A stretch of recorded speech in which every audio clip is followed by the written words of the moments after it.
ہمارا بھی معاملہ یہ تھا کہ ہمارا ایک اوپر کی جو موومنٹ تھی، اپر موومنٹ، وہ عربوں کی زیر قیادت تھی. عرب قوم، nascent potential from the desert area, فطرت کے مقاصد کی کرتا ہے نگہبانی، یا بندہ صحرائی یا مرد کوہستانی، بندہ صحرائی. اس کے بعد کیا ہوا؟ اسلام تو خلافت راشدہ کے بعد سے ڈکلائن شروع ہو گیا، اب ملوکیت آ گئی، وہ اسلام کا نظام شورائی جو ہے حکومت کی سطح پر ختم ہو گیا. لیکن عرب بڑھتے گئے بڑھتے گئے بڑھتے گئے بڑھتے گئے، پھر بوڑھے ہو گئے، پھر مر گئے. ان کی موت کے لیے دو چیزیں ذہن میں رکھیے. پہلے کروسیڈرز نے آ کر ان کی جو ہے پٹائی کی، لاکھوں کو قتل کیا ہے. یہ جب 1099 میں یروشلم فتح کیا ہے کروسیڈرز نے، تو جتنا قتل عام ہوا ہے کہ گھوڑوں کے گھٹنوں تک خون کی ندیاں بہہ رہی تھی یروشلم کی گلیوں کے اندر. اور یہ لکھنے والے ویسٹرن جو ہیں آتھرز ہیں، انہوں نے شرم کے ساتھ سر جیسے معلوم ہوتا ہے کہ نیچے کیا ہوا ہے، اور شرما کر بات لکھ رہے ہیں. حقیقت کو لکھا ضرور ہے. اور اس کے بعد تاتاریوں کے ہاتھوں آئے اور کروڑوں مسلمان قتل ہوئے. Not lakhs, note it, literally کروڑوں. پوری خارزم شاہ کی حکومت عظیم ترین، دی گریٹر خراسان، دی خراسان بزرگ، دی گریٹر خراسان، ختم. ایسا بھی کیا ہے کہ ایک شہر کی ساری آبادی کو قتل کیا اور ان کے دھڑ تو پھینک دیے، صرف سر جو ہے سرے ایک جگہ جمع کیے، ایک پہاڑی کی شکل دی ان کو، اس کے اوپر تخت جمایا گیا اور کسی تاتاری وحشی سردار نے اس تخت پہ بیٹھ کے شراب پی. This happened in the 13th century of Christian era. 1258 میں فال آف بغداد کے ساتھ عرب قوم کی موت واقع ہو گئی. قومیں رہتی ہیں، اس کے بعد ان کے لیے قیادت نہیں تھی. اس کے بعد سے مسلم ورلڈ کی، مسلم امہ کی قیادت عربوں کے ہاتھ میں نہیں ہے. ہاں، اللہ کی طرف سے یہ معجزہ ہو گیا، جنہوں نے کروڑوں مسلمانوں کو قتل کیا تھا وہ خود اسلام لے آئے.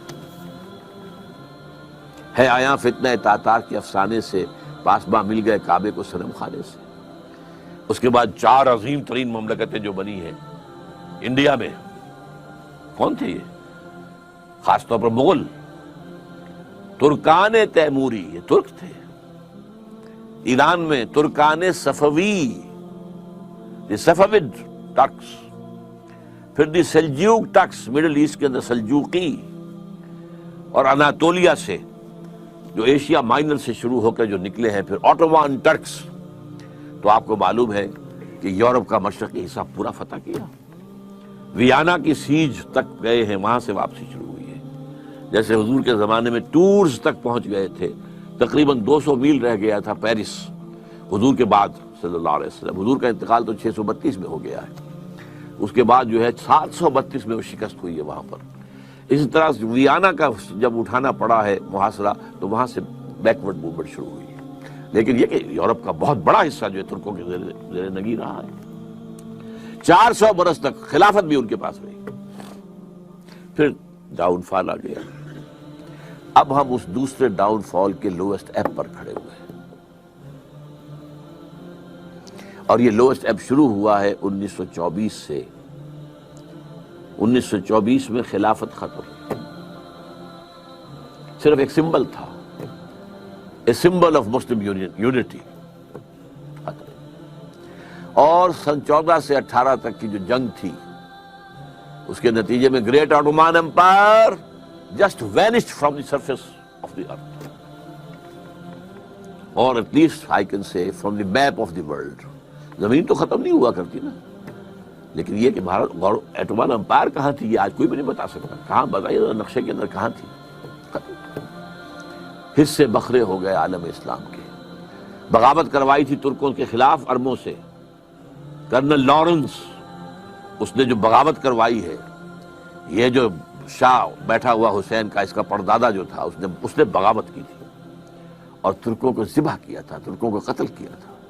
حرم شریف میں قتل کیا ہے ترکوں کو، اس لیے کہ قلعہ موجود تھا. جو لوگ، اب تو وہ ختم ہو گیا قلعہ، جو لوگ کچھ عرصے پہلے گئے ہیں وہاں پر، تو پہاڑی جو ہے باب عبدالعزیز کے سامنے وہاں پہاڑی نظر آتی ہے اور پہاڑی کے اوپر ترکوں کا قلعہ ابھی تک موجود تھا.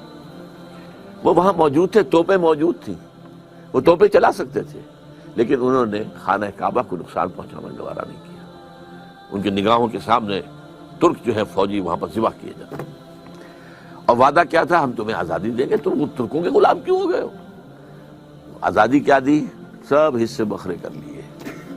عراق انگریزوں کے پاس رہے گا, مصر انگریزوں کے پاس رہے گا, شام فرانسیسیوں کے پاس رہے گا, فلسطین کا بھی مینڈیٹ انگریزوں کے پاس رہے گا, لیبیا اطالویوں کے پاس رہے گا, الجزائر فرانس کے پاس رہے گا, وغیرہ وغیرہ, موریتانیہ اسپین کے پاس رہے گا, وغیرہ وغیرہ.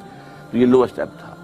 تو ہم اس اعتبار سے اس وقت تاریخی پہلو سے وہ اپنے دو عروج دیکھنے کے بعد, پہلا عروج under the leadership of the Arabs, دوسرا عروج under the leadership of the tricks. اب یہ دونوں نیچے زمین پر پڑے ہوئے ہیں.